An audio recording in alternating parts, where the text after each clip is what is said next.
Seguimos compartiendo y disfrutando la presencia de Sami Pilco.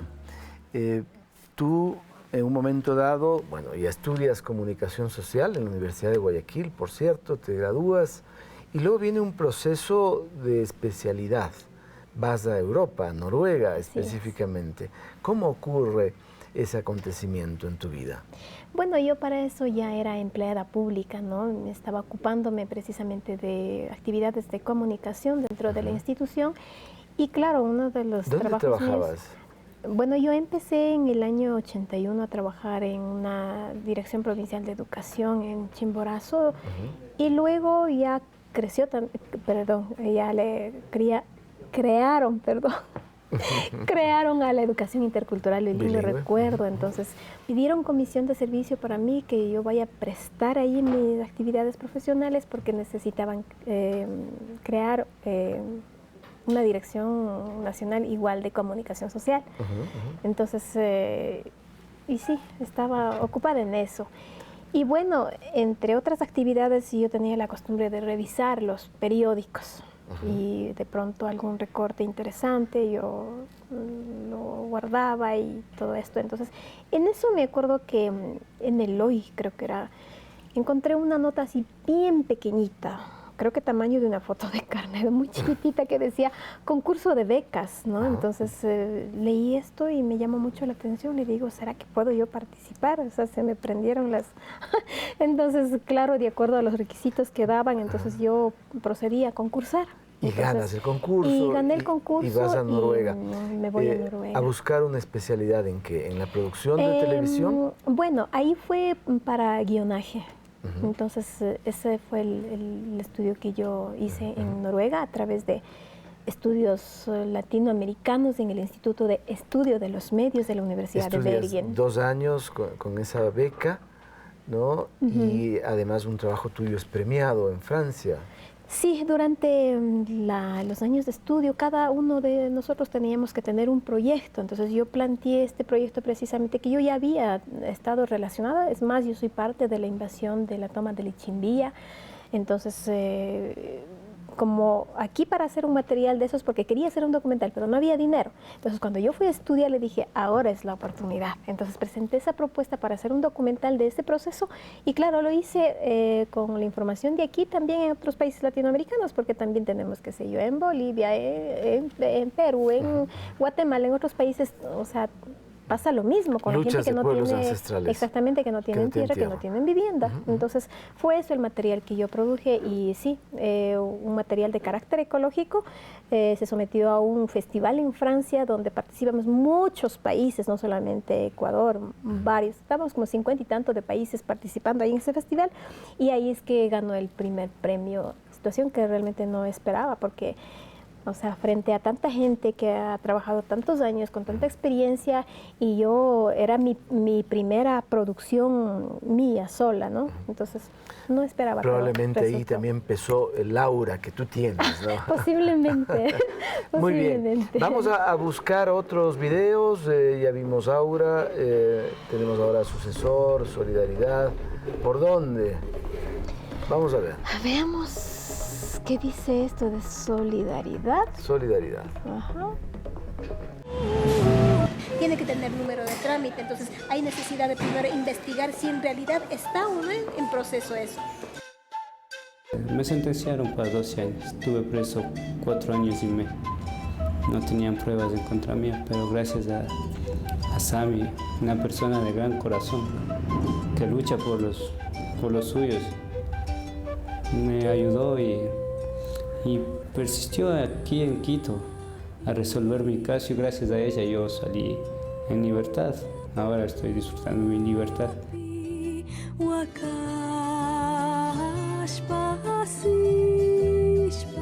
En este instante he llegado a la Corte Nacional de Justicia, ¿no? Lo que pasa es que en el transcurso o en el trayecto de mis actividades de comunicación social, de pronto encuentro con muchos casos en las comunidades, en los pueblos, casos relacionados con la justicia, qué sé yo, unos están con juicio, otros están sentenciados, y a veces también son sentenciados de manera injusta, sin ser culpables. Entonces, como la gente gente está tan lejos de la ciudad capital, donde funcionan estas cortes y otras instancias. Entonces, para ellos es como muy difícil, muchos no conocen, me cuentan la situación. Entonces, yo les ayudo preguntando cómo está este caso, dónde se encuentra, en qué estado está.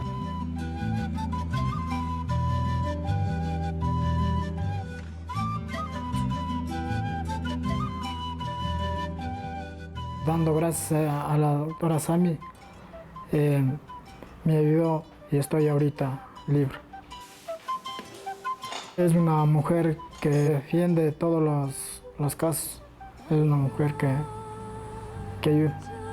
Te genera sensibilidad del tema, pero muestra también esa calidad tuya, Sami, luchar por los tuyos que siguen teniendo serios problemas, ¿no? Con una institucionalidad que no termina de involucrarse en los cambios. Me interesa mucho destacar el hecho de que no solamente transmites los acontecimientos, sino que además decides trabajar para que cambien las cosas. ¿Eso te llena, Sami? Siempre tengo esta escena triste que comentaba de mi papá, y cada vez que encuentro en las comunidades, en los pueblos, cuando alguien se acerca a conversar, entonces yo pienso en esos momentos tan tristes que me tocó vivir a mí y también vivió mi padre. Entonces, a partir de eso, yo tomo como responsabilidad mía que no solamente es hacer comunicación, traer noticias, informaciones buenas o malas, sino también ayudar a mis compañeros, o sea, en esto, ¿no? Porque ellos están tan lejos, muchos de los casos están, qué sé yo, cuando ya traen a corte de casación o de revisión, están aquí en Quito. Entonces, yo lo que ayudo es a averiguar, a dar seguimiento. Este caso de los chicos de Cotopaxi, por ejemplo, que eran 3 chicos que estaban sentenciados por un delito que acusaban, pero que ellos jamás lo cometieron, porque eso se hizo una prueba científica a través de ADN. Es más, en el proceso ya habían hecho 3 veces, perdón, y nunca encontraron algo que pueda comprometer en ese delito. Pero sin embargo, los jueces lo habían sentenciado. Entonces ellos estaban condenados a pasar 12 años en la cárcel. Entonces cuando yo revisé todo este proceso que estaba, porque yo acostumbro, cuando alguien me da información, yo cojo todo el expediente, me pongo a leer. Lo estudias. Exactamente. Entonces veo si en realidad, o sea, existe algún acto de injusticia dentro de ese proceso para poder llevar, qué sé yo, a las instancias correspondientes, como es la Defensoría Pública que ahora existe. Y has tenido éxito, ¿no? Ha habido casos en los cuales finalmente se ha hecho justicia. Así es, pero también, o sea, uno tiene que estar atrás de los jueces, atrás de los fiscales, atrás incluso de los abogados, para que hagan, para que muevan, para que la cosa camine, porque si no, o sea, puede estar años ahí y nadie se ocupa. Así es, hay burócratas indolentes, claro, sin duda. Claro, una de las cosas... A pesar de que hay cambios notables, siguen habiendo mentalidades. Así es. En este caso, por ejemplo, una de las cosas que me llamó mucho la atención era un chico que tenía su madre discapacitada. No hablaba. La señora tenía total 4 hijos, de los cuales solo el 1 hablaba. El resto de hermanos de este chico tampoco hablaban. Entonces, ¿quién iba a hablar por este chico que estaba en la cárcel? Que es lo que mucho me llamó la atención. Yo encuentro que hay mucha gente que te agradece por esa actitud solidaria y supongo que a tus hijos les inspiras mucho, ¿no? Por ese carácter, por esa búsqueda de hacer las cosas bien. A Mariela, sobre todo. Espero que realmente Mariela y todos mis 3 hijos, tanto Mariela, Inti como también Sami, sean igual así de sensibles, dispuestos a ayudar, si es posible, a dar la vida por una causa injusta realmente. ¿Y le podemos preguntar eso a Mariela? Capaz que le invitamos, le decimos que venga, que nos acompañe, que esté con su mamá y que llegue hasta acá. Me dicen que está por aquí, Mariela. Muchas gracias. Y le pedimos que venga, Mariela. Mil gracias por venir. Pasa, por favor. Buenos días. ¿Cómo estás? Aquí están estos dos personajes, estas dos mujeres extraordinarias. Qué gusto verte, Mariela, querida. Muchas gracias. Aquí estamos disfrutando de la historia de vida de tu mamá y ahora entendemos por qué Mariela Condo hace también las cosas, igual Inti y Sami. Bueno, muchas gracias por este espacio y sobre todo por la invitación a cantar. Creo que va a ser la primera vez que voy a hacer esto de cantarle a mi mamá. Me ve ella todo el tiempo cantando por ahí, pero... Nos quedamos con tu canto. Gracias. A ti. Es Mariela Condo, que viene a cantar a su madre, a Sami Pilco, en la Caja de Pandora. Vengo a ver si la música de una vez me salva.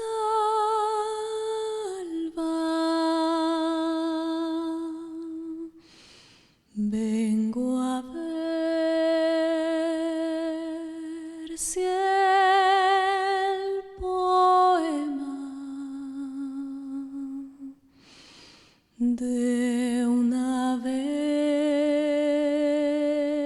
vez me levanta.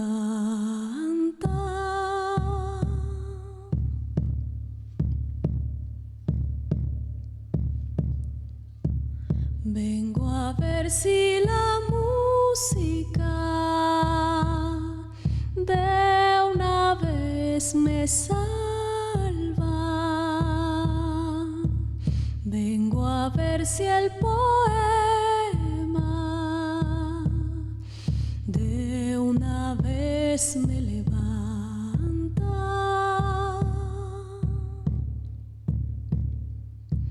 Vengo a ver si en el llanto se hunde tanta pena. Vengo a ver si el corazón abriga amores nuevos.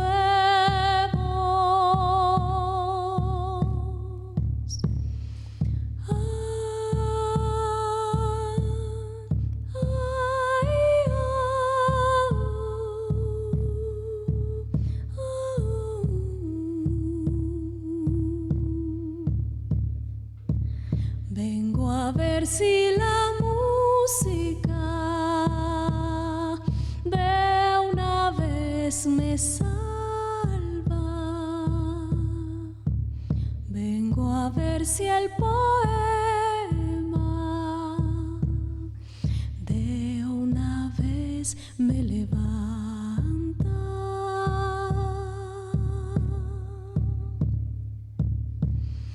Vengo a ver si la tierra a su vientre me lleva y me devuelva en arena para cantarle a mi silencio.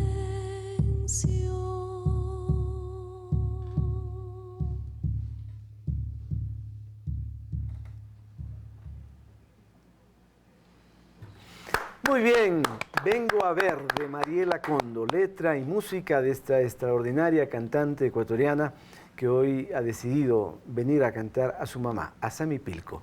Vamos a una pausa brevísima, volvemos enseguida para disfrutar de la presencia de nuestras invitadas. Ya venimos.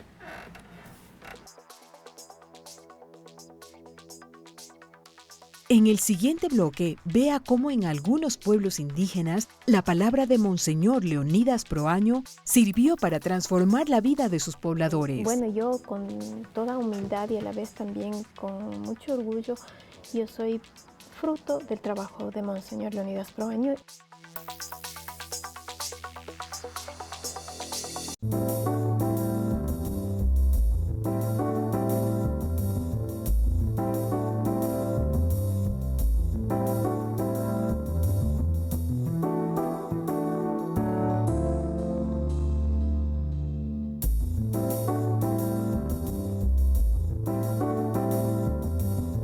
Saludos cordiales, amigas y amigos. Es un gusto el poder ingresar de nuevo a sus hogares para entregarles los contenidos de la Caja de Pandora. Este programa tiene el privilegio de poder abordar historias innumerables de nuestra gente, de ecuatorianos y de extranjeros que viven en este país hermoso, y encontrar en las historias de cada uno de ellos mensajes extraordinarios, conclusiones que nos alientan a todos. Las mujeres ecuatorianas son extraordinarias, en tanto trabajadoras, madres, mujeres que luchan. Y entre las mujeres destacan sobre todo las mujeres indígenas, porque no solo que han cumplido el rol específico de una madre, sino que además han tenido que luchar en contra del racismo. Una historia extraordinaria que hoy tenemos para contar es la de Sami Pilco, comunicadora social, documentalista, que está aquí con nosotros y que le agradecemos haya aceptado contarnos su historia. Bienvenida, Sami. Muchísimas gracias, Rodolfo, por haber invitado a este programa. Para mí realmente es un honor estar aquí en Ecuador TV, en la Caja de Pandora, pues dispuesta a contar todo lo que quisieran saber. Muy bien, vamos a empezar entonces. Mostraremos inmediatamente al público un perfil en el cual consta una parte de la historia de vida de Sami Pilco.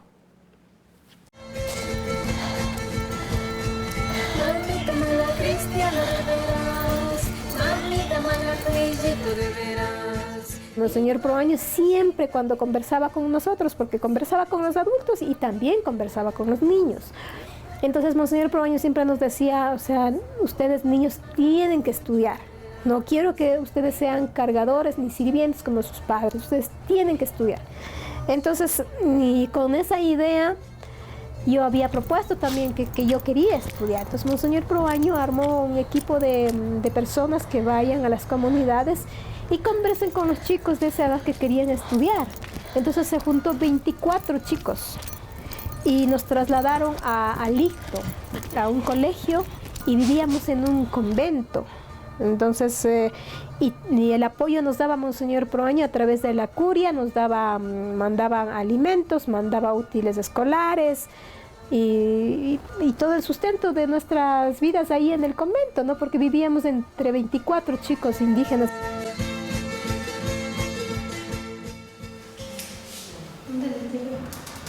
En el año 2000, Sami regresa al país de Noruega luego de hacer una maestría en televisión y llega justamente a conocer a Jaime Cuesta a través de Gustavo Guayasamín, quien le dice que Sami pues está haciendo un video, un documental, y que ha ganado varios premios con ese documental.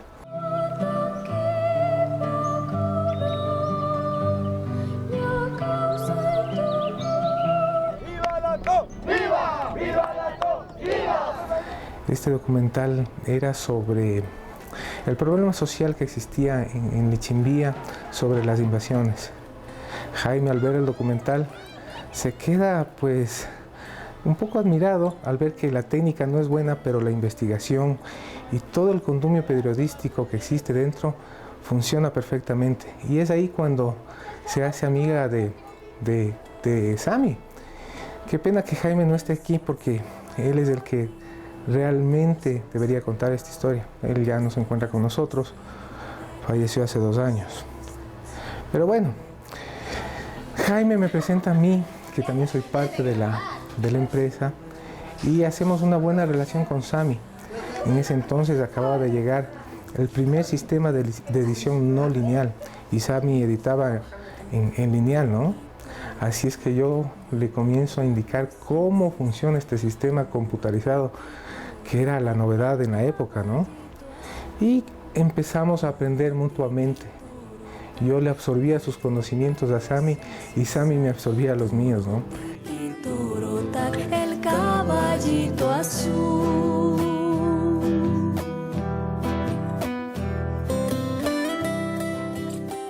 Hubo una vez en que logró conseguir un documental, un institucional, no recuerdo para qué empresa, y el cliente tenía sus dudas sobre ella, y Jaime Cuesta le acompañó y habló con el cliente y le dijo: miren, ella es una persona estudiada, acaba de llegar de Noruega, tiene una maestría en televisión, ella lo puede hacer perfectamente. Mis padres, Manuel Pilco, Manuela Janeta, nosotros somos de Cacha, una comunidad purúa de la provincia de Chimborazo. Como siempre anduve con mi papá, y mi papá, como sabía leer y escribir, en una cierta época llegó Monseñor Leonidas Proaño a hacer trabajos con los sectores indígenas en esa área, ¿no? Entonces, para Monseñor Proaño era algo sorprendente que mi papá leía y escribía en esa época y siendo indígena, ¿no? Entonces, cuando él armó este programa de alfabetización que llamaban teleeducación a través de radiofónicas, que se llamaba Escuelas Radiofónicas Populares del Ecuador, ERPE, ¿no? Entonces, le nominó a mi papá en calidad de animador inmediato. ¿Qué era esto? Como la educación, la alfabetización se hacía a través de radio, tenían que también estar las personas habilitadas a alfabetizar en las comunidades. Entonces, es decir, que yo crecí en ese ambiente ya de comunicación, ¿no? Junto con mi papá. Y prácticamente desde los 14 años yo entré a las comunidades a alfabetizar a los adultos. Cuando decidí estudiar la universidad, decidí estudiar comunicación social. Entonces yo escogí producción de televisión. Y mucha gente, sobre todo gente de la ciudad, o sea, mujeres sobre todo, y me decían, ¿y vos qué piensas hacer con comunicación? Y todavía televisión. ¿Pero qué estás pensando? Decía, ¿no? Entonces yo, como media rebelde, también decía, o sea, ¿a usted qué le interesa? Yo de saber qué hago, yo quiero estudiar televisión y punto, ¿no?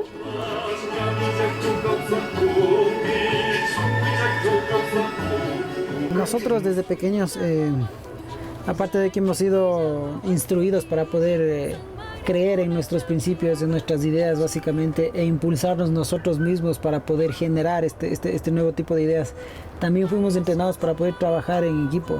Entonces, obviamente una sola persona, por más buenas ideas que tenga, una sola persona es una sola persona, o sea, no va a poder realizar probablemente todo lo que necesita hacer, y para ello hemos tenido que formar un teamwork para poder, bueno, en mi caso particular, poder colaborar con mi madre desde un punto de vista tecnológico y solucionar ciertos problemas técnicos que se le presentan probablemente en las cámaras, en las computadoras, en las luces, en los sonidos.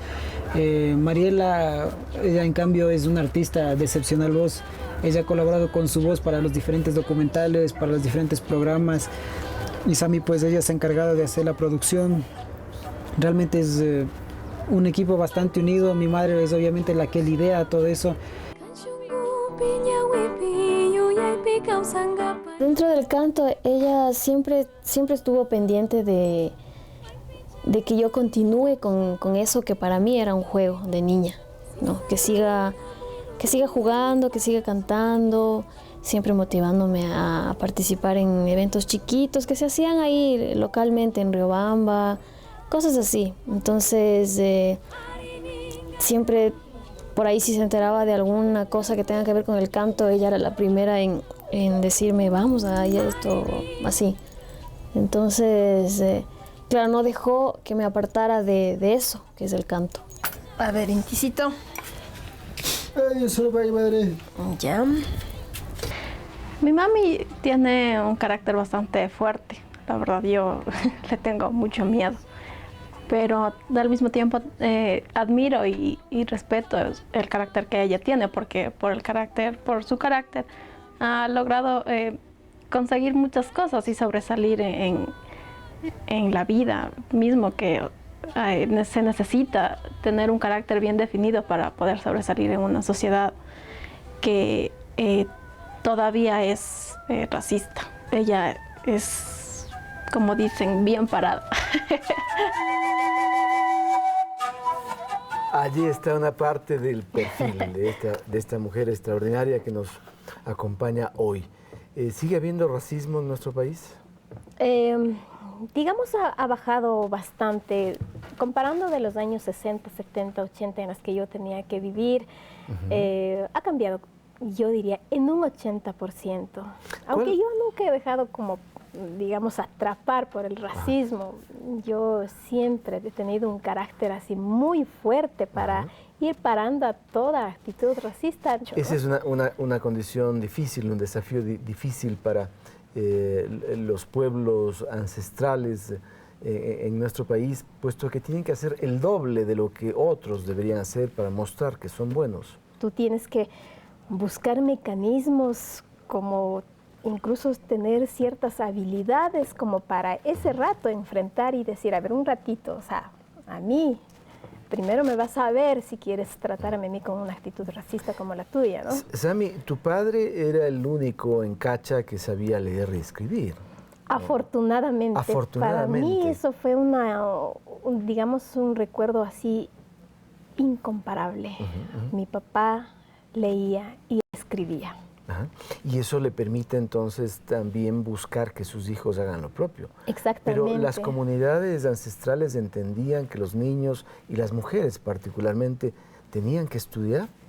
Lamentablemente este asunto digamos, de las mujeres víctimas y tanta cosa, lo generan las mismas mujeres, no los hombres. En el caso de mi papá, en mi casa, por ejemplo, quien tuvo toda la ilusión de mandar a sus hijos a estudiar, hombres o mujeres, fue mi papá, aunque mi mamá tenía mucho recelo por el mismo hecho de ser mujer. Tu padre llega en un momento dado a ser apresado por haber decidido que sus hijas y sus hijos vayan a estudiar. Lamentablemente una escena muy triste para mí, ¿no? Porque yo era apenas una niña, creo que debo haber estado ya en primer grado de escuela. Y sí, la gente no le gustó, la gente del pueblo, incluso de la ciudad, no le gustaba, le cogían a mi papá en la calle, en el camino, le decían, pero ¿cómo vas a poner a estas chicas en la escuela, ¿no? Deberías dar comprando vacas, chanchos, ovejas para que vayan a pastar. ¿Pero qué estás haciendo con tus hijas? Decía mi papá, ¿no? Entonces, todo eso como que fue acumulando. Estaba rompiendo una mala y vieja práctica. Exactamente. Entonces, y claro, esa fue la razón por la que la gente como que empezó, digamos, a enconarse y a tener actitudes en contra de mi papá, como mirar mal que a sus hijas le haya puesto en la escuela. Y luego entonces lo conducen a la cárcel. Luego llegan a la casa, lo sacan de la casa a mi papá rompiendo puertas y agrediendo y todo lo demás y llevaron a la cárcel a mi papá. Se queda un buen tiempo y no recuerdo exactamente cuánto tiempo. Me acuerdo que también pasó Navidad y todo esto. Pero en eso mi papá, no sé cómo, yo pienso que debe haber sido con el mismo apoyo de la gente, en este caso de equipo pastoral de Monseñor Proaño, que encontró mi papá esto de libertad condicional. En el día mi papá salía a trabajar y en la noche regresaba a dormir en la cárcel hasta poder completar su condena. Su delito había sido decidir que sus hijos estudien, que particularmente las mujeres estudien. Eso es. Estamos hablando de esta historia tan importante de Sami Pilco. Nos alienta a escucharla porque entendemos muchas cosas y también nos planteamos escenarios más promisorios a través de su propia vida. Vamos a plantear una pregunta que le invitamos al público a que responda. Una pregunta a través de las redes sociales. Vamos a ver, la pregunta dice, ¿en el gobierno de qué presidente fue encarcelado Monseñor Leonidas Proaño por supuesta conspiración? Guillermo Rodríguez Lara, García Moreno, León Febres Cordero, Lucio Gutiérrez. Vamos a pedir a nuestra invitada cuando hayamos terminado, estemos a punto de terminar el programa, que nos dé la respuesta, pero usted puede hacerlo también a través de las redes. Es importante su participación. No se vayan, hacemos una pausa brevísima y volvemos para seguir hablando con Sami Pilco en la Caja de Pandora. Ya venimos. Al volver, descubra cómo hace no muchos años en los pueblos indígenas el matrimonio no resolvía a la pareja, sino sus mayores. Yo tuve que obligatoriamente casarme.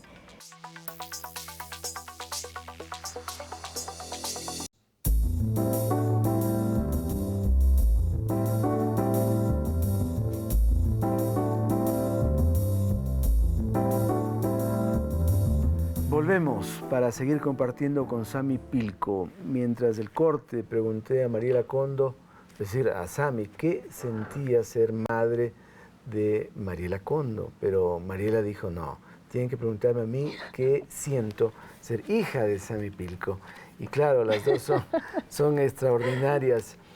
¿Una buena compañera para ti, tu hija también? Sí, realmente las dos siempre estamos en contacto.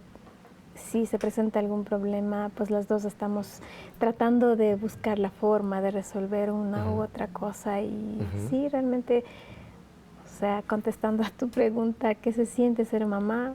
O sea, siento yo las dos cosas, alegría, mucha alegría y también tristeza. ¿También tristeza? También tristeza. ¿Por qué?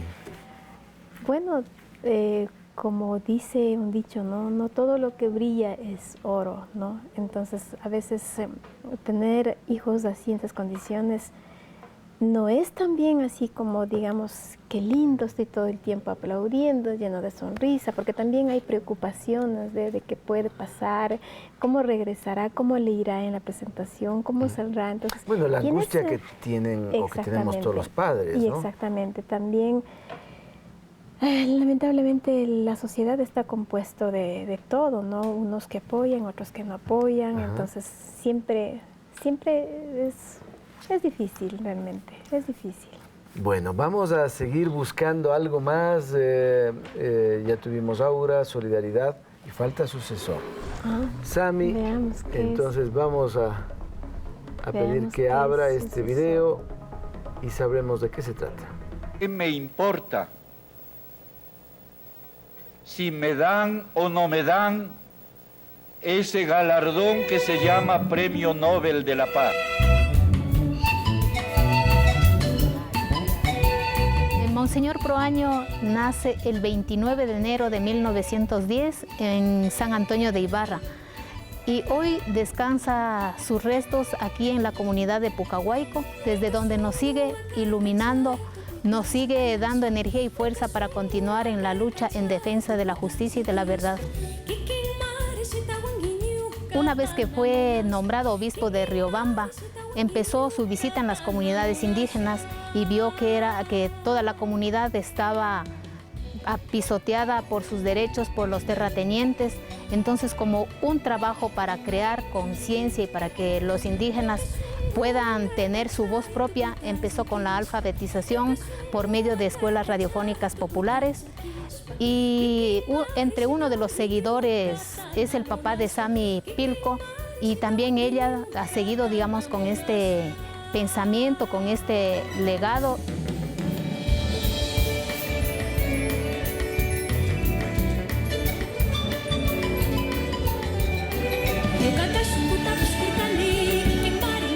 Lo que significa Radio Popular se transformó en nuestro medio como una especie de arma para poder empezar a decir o poner la voz en los medios. Recordemos, por ejemplo, uno de los proyectos que se realizó acá con la venida de Radio Nederland de Holanda, que estuvo aquí en Ciespal. Ellos se dedicaron a todo lo que significa la comunicación popular. Es decir, ellos veían la posibilidad que la capacitación a nivel de radio debía ser uno de los ingredientes para ayudar al desarrollo y a la previsión que tenían los sectores indígenas.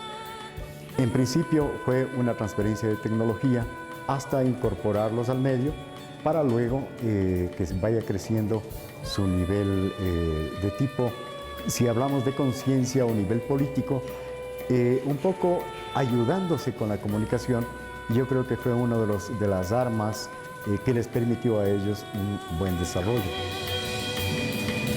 Ahí está el esfuerzo que muchos han hecho en favor de la comunicación popular, empezando por Monseñor Leonidas Proaño. ¿Hoy rinde frutos? Exactamente. Bueno, yo con toda humildad y a la vez también con mucho orgullo, yo soy fruto del trabajo de Monseñor Leonidas Proaño y muchos otros más que trabajaron en aquella época por la reivindicación de los pueblos indígenas. Había una ley de radiodifusión que no permitía el acceso a las radios comunitarias y populares. Eso era terrible porque es una ley que o sea, restringe muchas cosas, ¿no? Entre eso, por ejemplo, la cuestión económica, que es fundamental para que funcione un medio de comunicación. No permitía que tenga anuncios comerciales. Exactamente. Entonces, para ahogarla. Ajá, para lo cual, o sea, las radios comunitarias, los trabajadores tenían que inventarse una serie de cosas, hasta trabajos agrícolas incluso, para poder financiar los programas, las diferentes actividades que hacen a través de radio. Eso me parecía terrible, de que, bueno, yo, o sea, soñaba también, ¿cuándo será que cambia esta ley así tan terrible que tenemos nosotros, ¿no? Y finalmente, pues, se produjo esta ley de comunicación que ofrece una mayor apertura.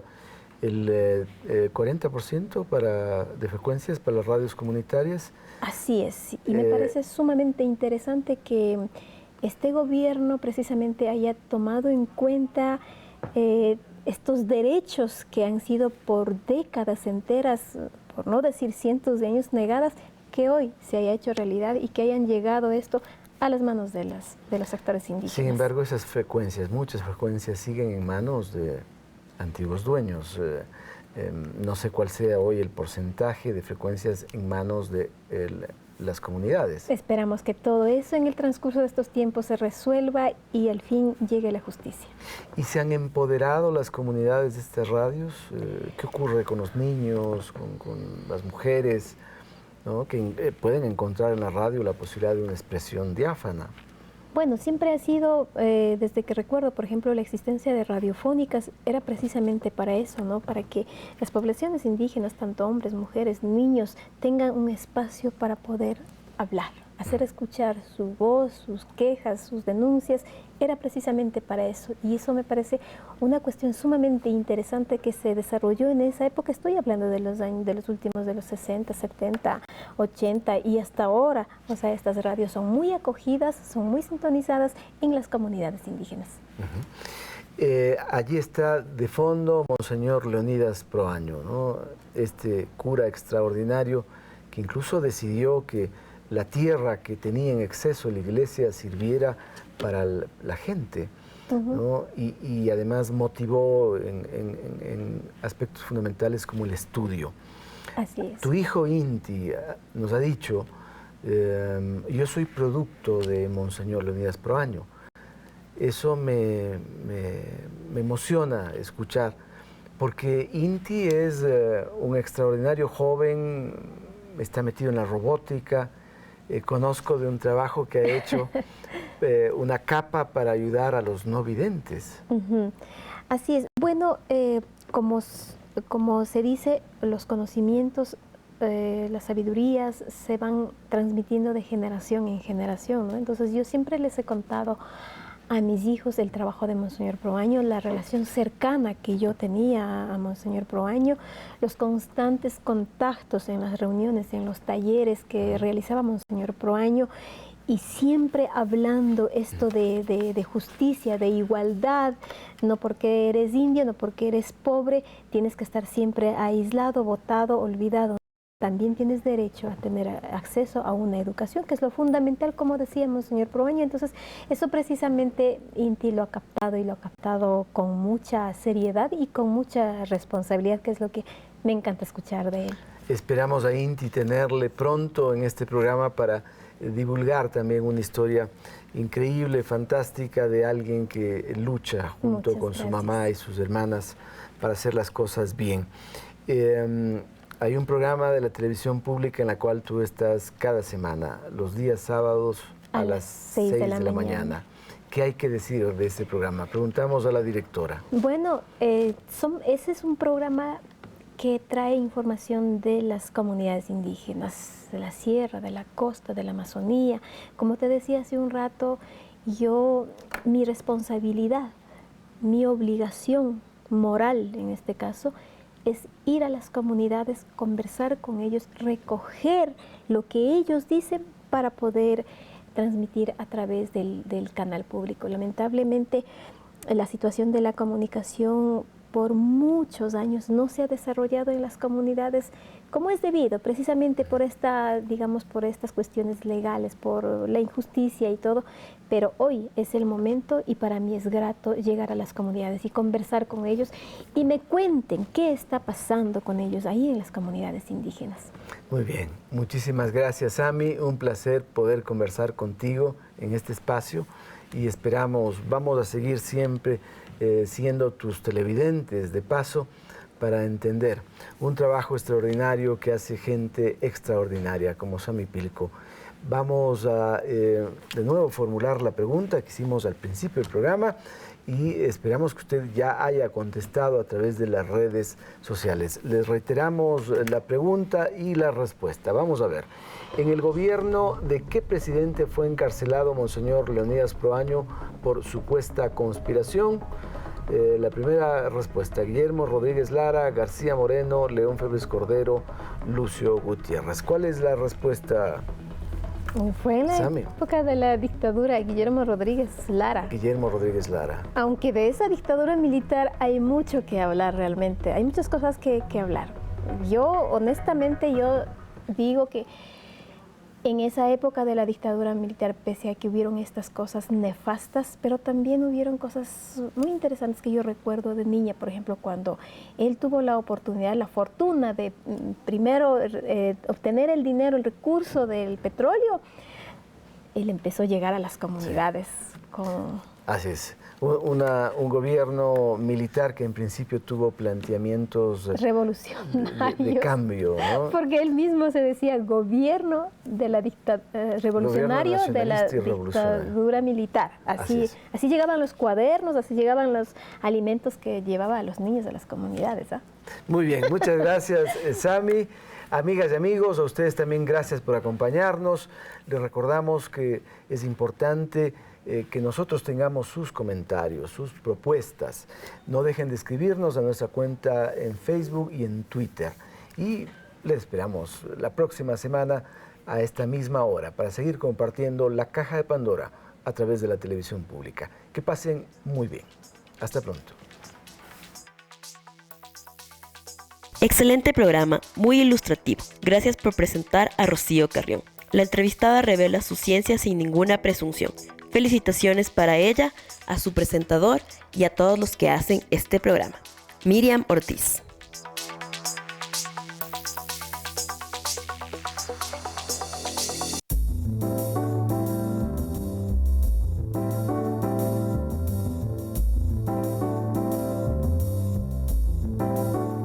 Cuando Sami Pilco era una niña en su comunidad, en Cacha, su padre decidió enviarla a la escuela, pero el pueblo reaccionó, no estuvo de acuerdo. Pero finalmente ustedes están convencidos y convencidas de que había que estudiar porque detrás de todo esto estaba también Monseñor Leonidas Proaño.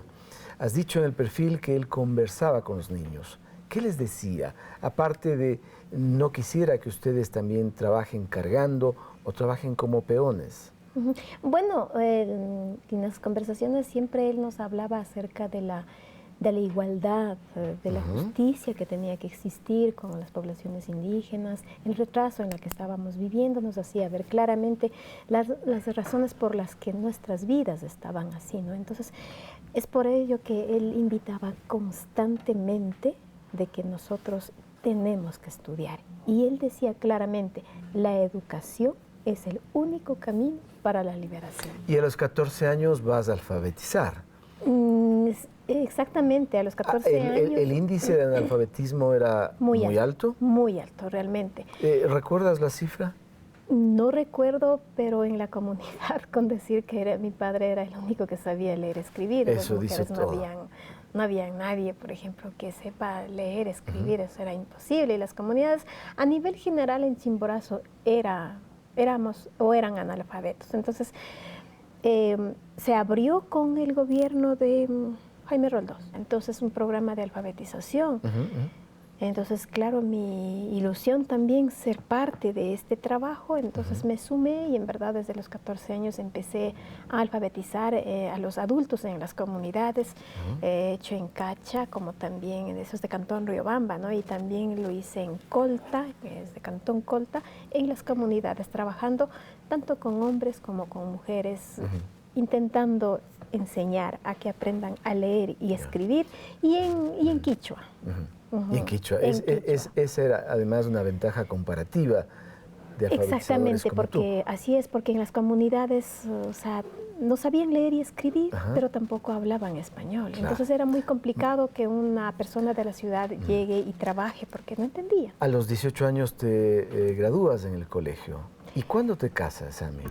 Ay, eso es una cosa terrible realmente. Me caso en el año 80. Yo ese día le conocí al que iba a ser mi esposo, ¿no?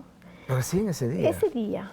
Lo vi en la calle en la mañana y en la tarde. Mi mamá, o sea, con mi hermana decidieron cerrarme la casa, poner candado en la casa y ahí partió todo este matrimonio que precisamente yo digo, un matrimonio arreglado por mi mamá y por una hermana mía. Entonces yo tuve que obligatoriamente casarme con lo que no estaba de acuerdo, pero ya me tocó. Y esa era la costumbre ancestral. Así era la costumbre, hacerle casar así. Aunque no estés de acuerdo, tenías que casarte, ¿no? Entonces esa fue una de las etapas que yo viví, pero creo que eso yo fui la última persona en vivir eso realmente. Pero producto de ello nacieron 3 hijos extraordinarios que tienes, ¿no? Inti, no puede ser mejor, Inti, Kondo, Mariela y Sami también, la última niña. La última. Muy bien, vamos a buscar aquí en estos videos otros temas que nos interesan, tienen relación con tu vida, sucesor, aura, solidaridad. ¿Por dónde prefiera Sami Pilco, nuestra invitada? ¿Qué será? Me gustaría conocer qué es eso de aura, porque me lo ponen. Bueno, allí tienes título. El control. Por favor, un clic sobre esa imagen. A ver, Vivi. Sami es una gran señora, una mujer con una aura espiritual increíble y que obviamente le ha transmitido con mucha pureza eso a Mariela. Mariela cuando sube al escenario, esos nervios grandes que todo músico tiene, empiezan a bajarse cuando se transforma casi en la mamá. Y yo le veo como a Sami cuando empieza a hablar con su voz suave y delicada, que encanta y enamora, pues Mariela hace lo mismo en el escenario.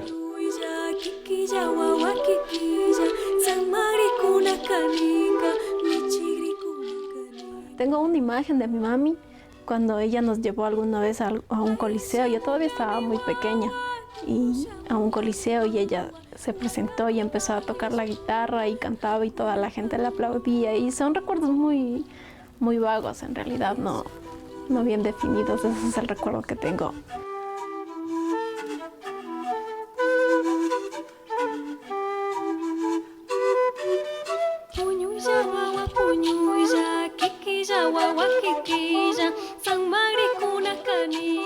Sube, empieza a cantar y nos llena con ese aura tan grande que llega de su madre. Es obvio que en los genes está toda esa esencia que llena a la gente, que hace que nos enamoremos de ella. Entonces me parece que Sami en la vida de Mariela ha sido crucial. Obviamente también está el tema del esfuerzo para trabajar y de toda una cantidad de parámetros que le han llenado en la vida a Mariela.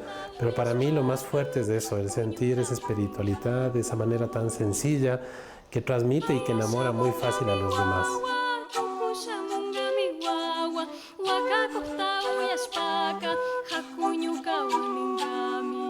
Ahí está, a nadie le queda duda hoy de que Sami Pilco es la madre de Mariela Kondo y que además aquel que hereda no hurta, ¿no? Sami también canta, eso no sabía.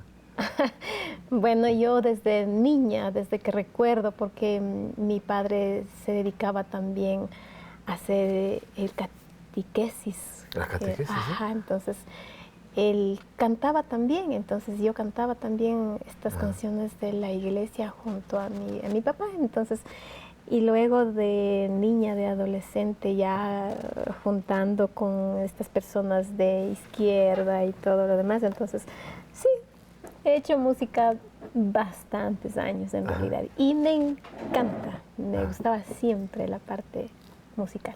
Y de ahí entonces Mariela también tiene una inspiración. Sí, porque también, claro, ella creció en ese ambiente ya musical prácticamente, entonces siempre estaba conmigo, la llevaba y a los niños, entonces sí. Ella ha dicho en principio era casi un juego o era un juego y mi madre permitía que ese juego fluyera. ¿Lo hacías pensando que tenías ante ti un diamante en bruto? La verdad, sí, porque ella desde muy niña, o sea, no ni siquiera hablaba, pero cuando hacía sus ruidos así, hacía así, pero, o sea, muy afinada. Entonces yo entre mí decía, va a tener una muy buena voz para cantar. Nos complace tanto tenerte aquí contando la historia de Sami Pilco, esta mujer extraordinaria que hoy nos visita, comparte con nosotros en la Caja de Pandora. Vamos a volver enseguida, no se vayan. Cuando volvamos, descubra qué es lo que le produce tristeza a Sami Pilco.